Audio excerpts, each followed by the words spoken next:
साहब, सबसे पहले तो मैं अपने गवर्नमेंट नया कैबिनेट को मुबारकबाद पेश करता हूँ और अल्लाह ताला से दुआगो हूँ कि वो इस सूबे के लिए अच्छे से अच्छे काम करे और अच्छा किरदार अदा करे। जनाब स्पीकर साहब, मैं समझता हूँ कि 8 फरवरी के बाद आवाम का जो मुतालबा है, मेरे ख्याल में किसी ने ये नहीं कहा कि मेरे लिए ये काम करे और ये काम करे, लेकिन अमन के हवाले से हमने इस असेंबली से करारदाद भी पास किया और बार बार 2 साल पूरे होने वाले हैं, इसी मौजू पे हर मेंबर जो है उसका यही रिकमेंडेशन है कि इस सूबे में अमन होना चाहिए। जनाब स्पीकर साहब, मैं कुछ वजाहत करना चाहता हूँ। आज भी आपको पता होगा कि हमने एक सिक्योरिटी कमेटी बनाए। इस कमेटी में सुबह तकरीबन 12 बजे से लेकर अब तक जो है मुज़ाकरात स्टार्ट है। और स्पीकर साहब, अभी वक्त है कि एक तरफ अगर देखा जाए तो आवाम स्पेशली KPK और बिलखसूस हमारा जो मर्च एरिया है एक्सफाटा 2006-08 से अमल स्टार्ट है और हम बार बार यही फरियाद इस हाउस पे, लेकिन मेरे ख्याल में मैं नहीं समझता हूं कि ये क्या चक्कर है कि न वफाक से ये मामला संभाल हो सकता है। और हमारा जो मुतासरा KPK हैं, हम इधर से रूल रेगुलेशन और सख्त मेहनत करते हैं कि हम किस तरह ये KPK आवाम को तहफ़्फ़ुज़ दें, लेकिन इस पर कोई अमल नहीं है। स्पीकर साहब, और आपको ये भी पता है कि इस मर्तबा बजावर से जब ये आगाज शुरू हो गया दहशतगर्दी का,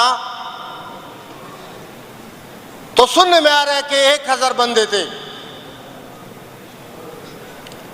और फिर इस तरह खैबर, और अभी भी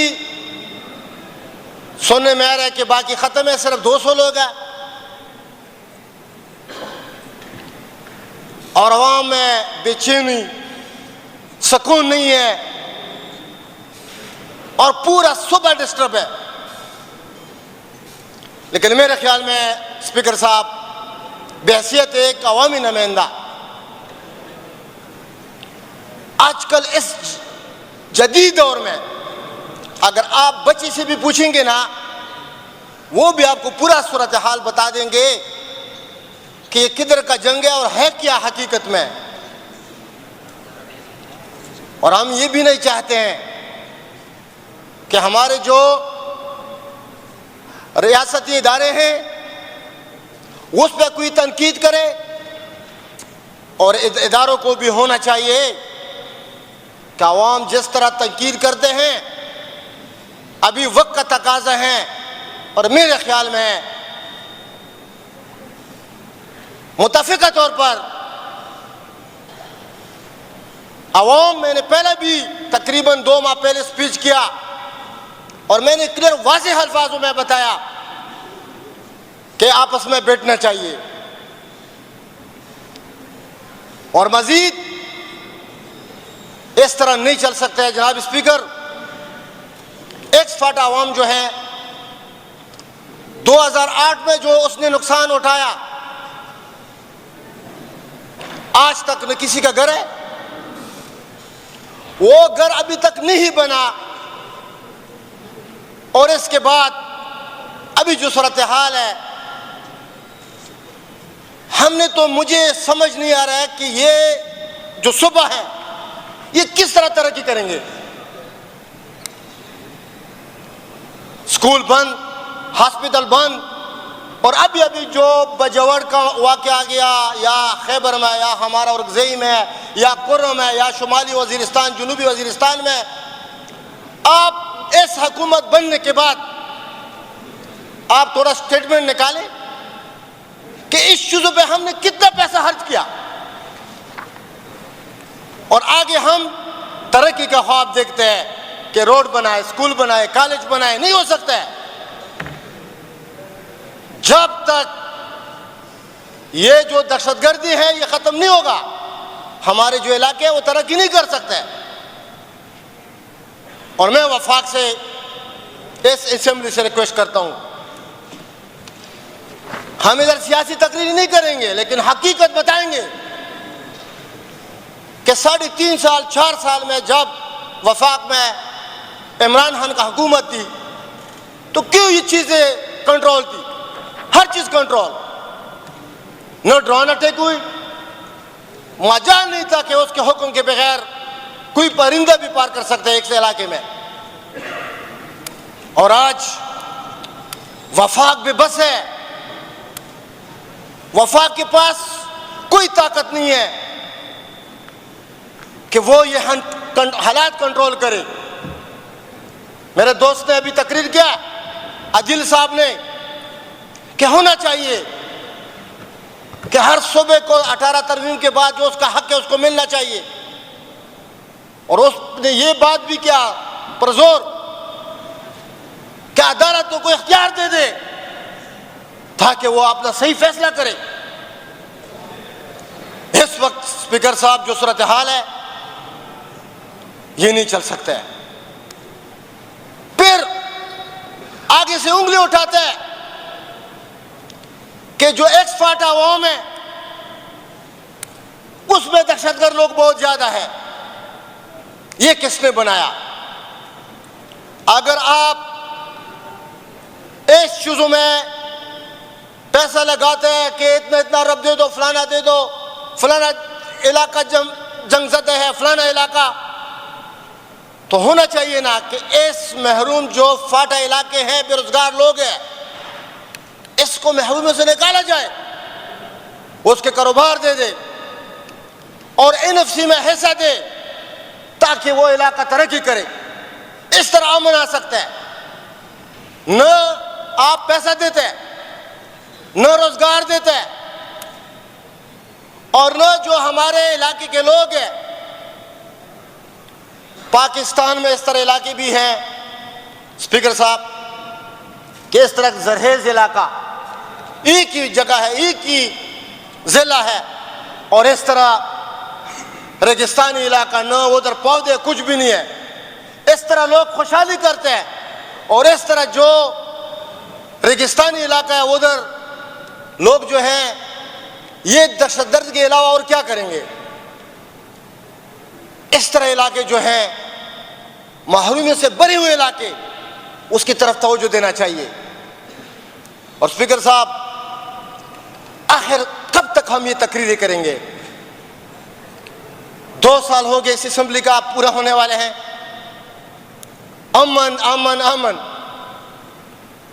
लेकिन स्पीकर साहब आवाम की तरफ से ये क्लियर इंस्ट्रक्शन है कि अगर अमन ना आए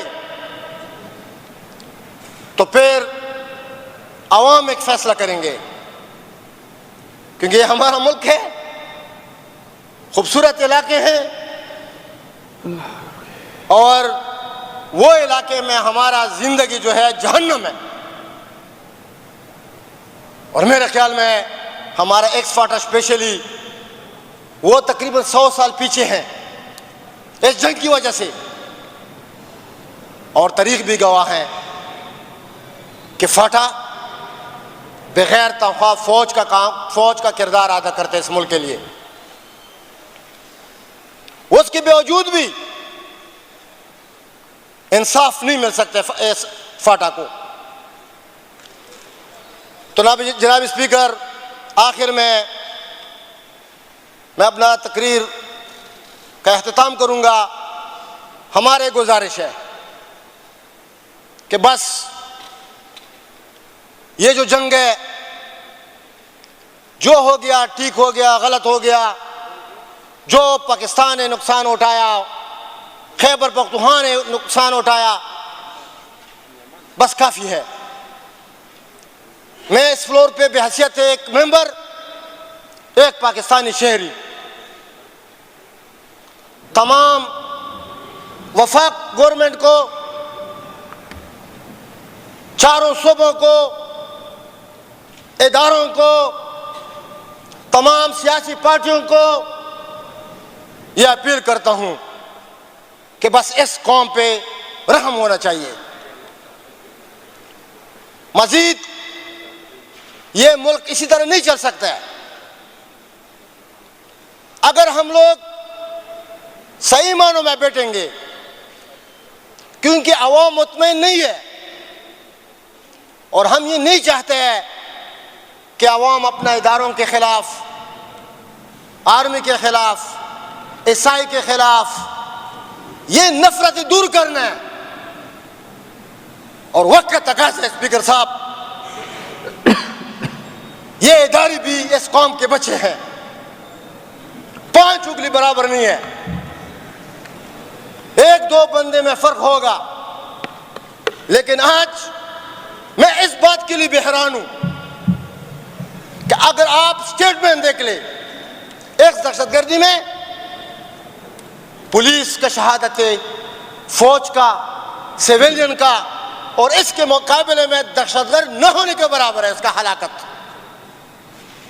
और इतना कमजोर है, पावरफुल मुल्क, हम इतना कमजोर हो गए कि 1000 बंदे हम कंट्रोल नहीं कर सकते। ये एक सवालिया निशान है। स्पीकर साहब, बैठना चाहिए। ये जो नफरतें हैं इसको दूर करना चाहिए।